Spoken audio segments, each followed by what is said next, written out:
قرآن کی عظمت کیا ہے؟ تو امام ابو حنیفہ نے بڑا عجیب جواب دیا۔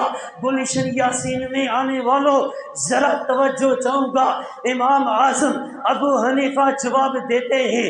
امام اعظم ابو حنیفہ رحمہ اللہ فرماتے ہیں کہ میں نے اس قرآن کے سمندر میں چھلانگ لگائی، اس سے موتی نکالنا شروع کی ہے۔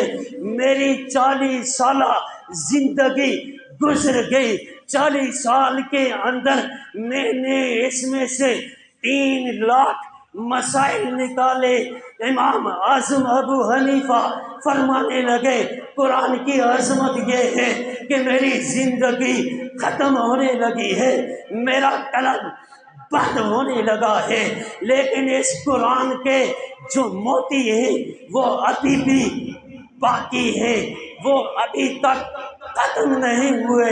اسی طرح قرآن کی عظمت کے بارے میں کسی نے امام غزالی سے سوال کیا، ارے بابا آپ بتاؤ قرآن کی عظمت کیا ہے؟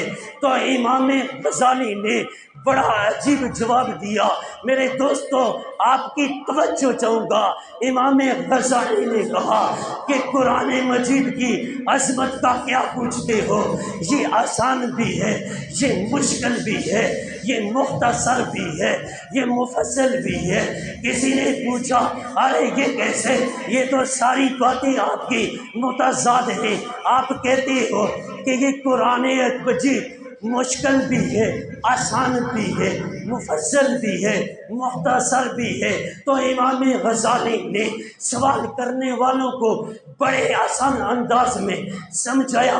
امام غزالی نے کہا کہ یہ آسان، یہ مشکل اس لیے ہے کہ دنیا میں کتنی صدیاں گزر گئی، بڑے بڑے علماء آئے، مفسر آئے، محقق آئے، مدبر آئے، خطیب آئے، ادیب آئے، شعراء آئے، بڑے بڑے فلاسفر آئے، ہر ایک نے اس قرآن مجید کے موتیوں کو چننا شروع کیا۔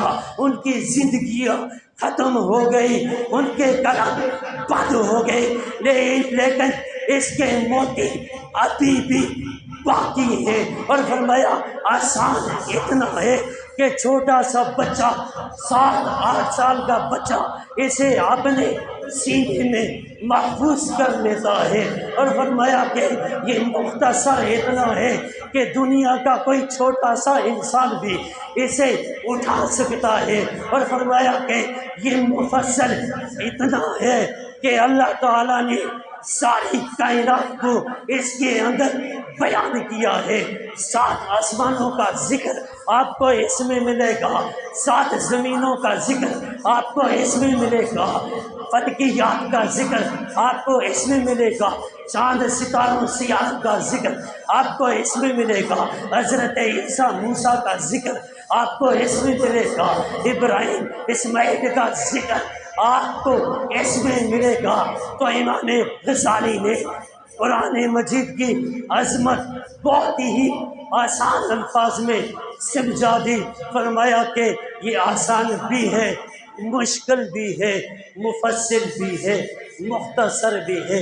اللہ تعالیٰ سے دعا ہے جو کچھ کہا، سنا اور سنایا، اللہ تعالیٰ مجھے بھی اور آپ سب کو عمل کی توفیق عطا فرمائے۔